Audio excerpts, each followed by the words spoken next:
details on a Team 10 investigation. A tech giant is now involved in a local elder abuse case over this disturbing image. Lawyers are pressing for a search warrant against Snapchat in a case that 10 News first broke back in October. And Team 10 investigator Melissa Macia is now live in the newsroom with more on this story. And Mel, the nursing assistant accused of taking that photo only facing misdemeanor charges?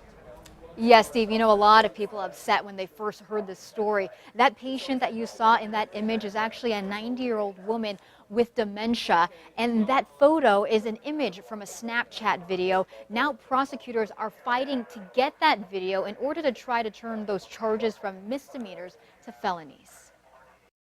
She's someone's mother, someone's loved one, her privacy stolen by the very people meant to take care of her. Nursing assistant Latoya Walker is accused of posting the video of the woman, a patient at Lifehouse Vista Healthcare. She was partially naked, getting ready for a shower.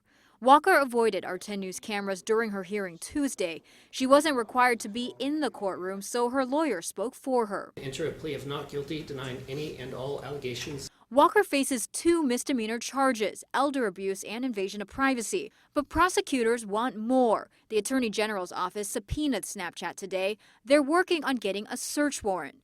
Legal analyst Brian Watkins says that's not out of the ordinary. If it's someone's private account, then to enter into that private account, the government will need a search warrant if they're entering into a private account. If it's something that was just posted publicly, then they can gain access because law enforcement is in fact the public also. Walker could face up to a year and a half in prison. If the AG's office wants to increase the charges, they need that video. The still frame doesn't show the whole picture, so if they're mocking her or doing any other sort of obscene thing to her, it may increase it to a felony. With more and more options for social media. And of course, the law, the legislative have not caught up completely with social media and the technology we have today. And a lot of these, what would be a criminal act is hard to define under social media.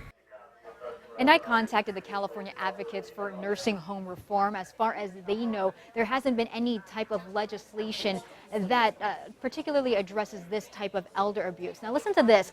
ProPublica reported since 2012, there have been 35 different instances of workers at nursing homes or assisted living centers sharing inappropriate photos of residents living there. I'm Melissa Macia live in the newsroom. Interesting case. Thank you, Mel. A 10 News viewer alerted us to this story. You can send us your news tips by contacting us via email at tips@10news.com.